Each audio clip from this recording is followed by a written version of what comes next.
Alright, so it's raining hard. If you look close here,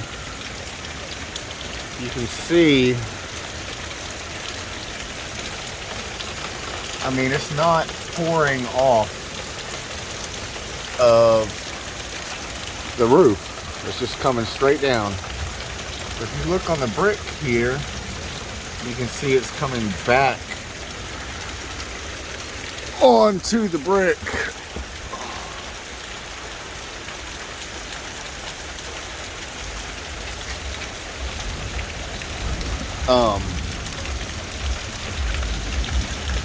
I don't know why it'd be coming backwards this way, but something.